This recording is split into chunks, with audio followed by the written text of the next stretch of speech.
So I kind of got the goose egg this morning.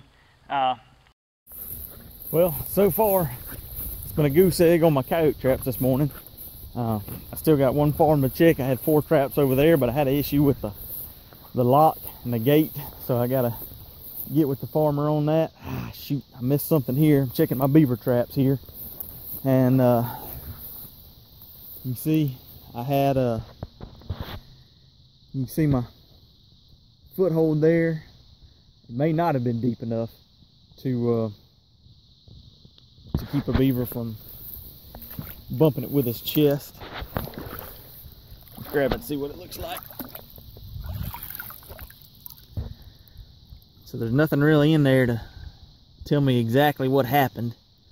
But regardless, I missed him right there, so that's a little bit disappointing. I'll ease up here and check my conibear trap, and then we'll see if I got anything on that other farm. I just want to point out the fact here that, you know, as I'm checking my traps and I realize that, you know, I got two traps set here. I've caught nothing.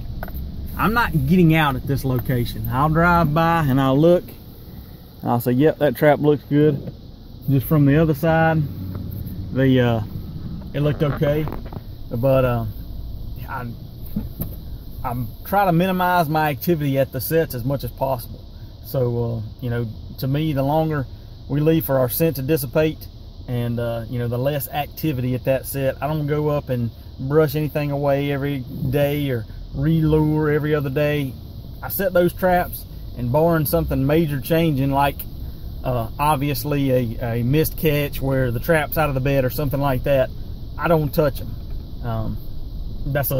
To me, that's an important thing. Like I say, the longer that you can leave that trap alone and not touch it or mess with it or leave your scent in any way, the better off you are, just from the standpoint of that trap kind of settling in and blending in a little bit more to the environment, hopefully making those coyotes more comfortable with coming by and checking it out down the road. Didn't make any catches, did miss probably a beaver, which is unfortunate and disheartening, but I know time is on my side, and that's the way that I approach setting my trap lines up. Is, you know, I kind of prioritize species. So I know that, you know, with predator set traps, with coyote sets, time is on my side. If I get those traps out and just let them sit and let them soak, that's going to be the best thing. You know, it's just a matter of time before those animals come through. Kind of the same with otters. I try to prioritize. If I know there's otters in the area, I'll set my otter sets and then transition to my other things. So I know beavers, they've got a relatively small home range core area that they use, and you know, you find their travel paths and they're going to be using those pretty consistently day in and day out. And so that's what I'm doing now. I'm coming back and setting my other beaver and coon sets that I know that I can get a little bit quicker success on. So here's a set on this old pond, this pond dam here. It's a pretty large, long pond dam, and there's several crossovers. There's otter sign up and down it, so this is kind of my makeshift otter set here. Otter slash coon, whatever comes by, is I've got me a drowning rod here running off into deeper water. I've got a small crossover. You can see kind of where they've been up on the bank here, and I just slicked up the bank a little bit. Put a little punch hole in there with my rebar.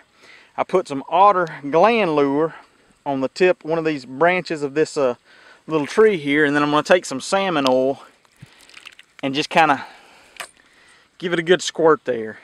And you know, I look at the otters like the coyotes. Like I said before, you know, if you can, leave otter sets as long as possible, just because you never know when they're going to come through. And don't get discouraged, because they will come through if you've got sign. But I really like a setup like this. May set another one on this dam just because it's so large. Another thing, like I said, I'm using some salmon oil here, but I really like crawfish oil. Crawfish oil has worked really well for me in the past. I thought I had some, but I didn't. I got the salmon oil. I'm using it. We'll see how it works. But man, I feel like crawfish oil is a huge killer for otters and coons too. But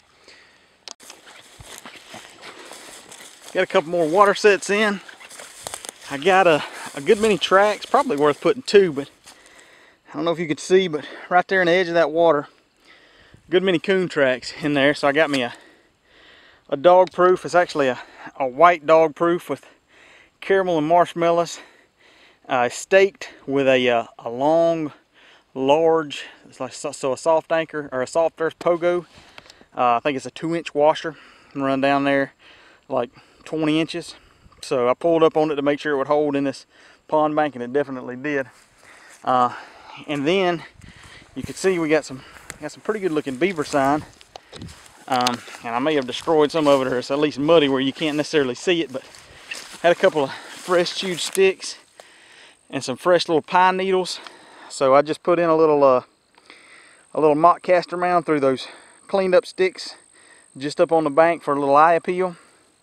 I got my trap there. The water's pretty shallow, so I don't know if you can see it or not, but I've got a couple of sticks there to poke the beaver in his chest to make him stand up and hopefully walk over and into the trap. And then I do have the trap guarded on both sides with a little blocking. That's a good thing about beavers, is you can get away with blocking, and it doesn't really concern them so much. So hopefully this is a pretty nice big open pond, so hopefully that'll work, and we'll see what we get in the morning.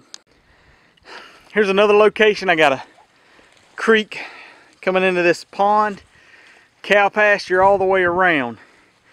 So what I'm doing is, I was looking for a spot to set a coyote trap, but I was also kind of wondering, I was pretty confident that there's otters coming through here, and I walked down to this creek, and lo and behold, that's exactly what I find, is otter sign.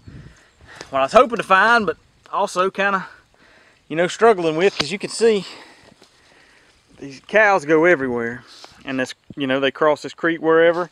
There's one spot where an old fence line come through, and the creek is kind of narrow. Doesn't look like any cows would come through there. I don't know if he approves or disapproves of my set, but so I took me a 280 and put it right in the narrow junction there. Kind of put some limbs, logs over the top of it to hopefully keep any otter or anything from going over it. Also hopefully keep any cows from coming through there as well. Hopefully they'll just walk around that. But I mean, that's a good pile of otter scat there. There's good sign here. There's another pile somewhere, so definitely something that has to get set. It's just another one of the challenges, especially when dealing with, you know, cattle land this open, is making sure you keep the cows out but still let the critters get in. You can see I got my trigger there kind of off to one side, hopefully where it looks like that's plenty of a big enough hole for the otter to come through, you know, open enough to keep him from shying away, but also not so open as to where he gets through there without getting caught. So trigger on the bottom just to hopefully improve the odds of him getting caught. Double checking my safeties. They are both off, so no reason why when that otter comes through I shouldn't have him. Working on getting a few more coyote sets in. You're probably going to get tired of hearing me talk about pond dams, but I just ran across this pond dam. Like I say, this area is pretty well trampled by cows, so it's tough to find any fresh sign. And I'm trying to do what I can to avoid the cows. There's not really a whole lot across this pond dam that jumps out at me. So I kind of made up my own. I liked this area right here at the corner of the pond coming around. I liked that rock, but it was over here. So I just moved it right over here. And I took my dirt that I dug out, threw it on top of the rock. I got 2 punch holes, each with lure in them, and then I've got some lure rubbed on some wool stuffed up under the rock. So hopefully I can avoid the cows. Hopefully, the one concern that I thought of when I got in here was my grass clippings may be a little more enticing to the cows than I would like. But I also liked this other side over here. There's kind of a little gully going down behind the dam, and fence row right back there. So like I say again, I just didn't spend a lot of time. I just I like the general area coming off the dam, and so I set up here. I use this old cow patty as kind of a little bit of blocking. Threw me in a nice T-bone sticking up kind of high, so maybe that'll catch a little bit of eye. I got me some lure in the hole on the T-bone. I sprayed me some bobcat urine on the dry cow patty. Should hold it good. And I've got me a little Violator number 7 Minnesota Trapline Products lure, kind of stuck right under the edge of the cow patty. So there I got 3 scents. I got 2 right here, 1 over here, along with the visual attractant. And you'll notice kind of both of these are made east facing. So generally we have kind of a west or northwest wind, probably more like a northwest wind. So, you know, I kind of feel the wind right now, and so I'm making these sets so that as the wind blows, hopefully the coyote approaches whatever way he smells it, he's going to circle downwind and hopefully approach it this way. Now, of course, the wind's going to change and shift sometimes, and that is what it is. But, you know, that is something to keep in mind is when you feel that wind on your face or on your back, and thinking about how the best way that you want that animal to approach. Because, you know, chances are he's going to come from downwind most of the time in his approach. So, anyway, trying to get a couple more sets out before I call it a day. Just finished putting in my last 2 predator sets. I'm watching these cows, hoping they don't walk right over my trap. That one is about 2 steps away. My trap is right there where that rock and little clump of dirt is. So, we'll see how successful I am at keeping the cows out of these sets. And that one just smelled that one, so at least there's something that's attractive to it.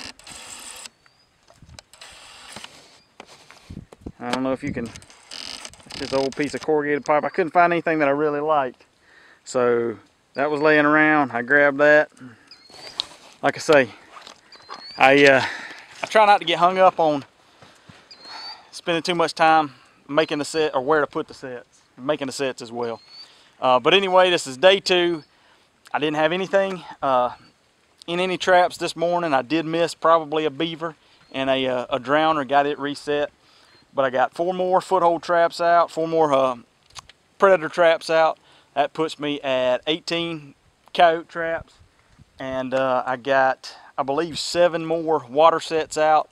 Puts me at 10 water traps between dog-proof coon traps. I got 1 snare for beaver, 3 number 5 bridgers on drowning rods, and then 3 280 conibears out. So anyway, I got a decent trap line. Got 28 traps out. I will be checking these traps. This is Saturday, so tomorrow is Sunday, and then you know, I work full time. I'm not a professional trapper, a full-time trapper, or anything like that. So I got them trying to manage how much I can do of checking before work, skinning after work, to keep my work obligations, as well as not make the missus too upset with me. So anyway, hope we start having some catches. I feel confident we will. I'm pretty excited. I found a lot of good otter sign today. I'm hoping to get some more otter sets out tomorrow. But I'm pretty excited about the trap line. Pretty excited about y'all coming along with me. So we'll see what we get tomorrow.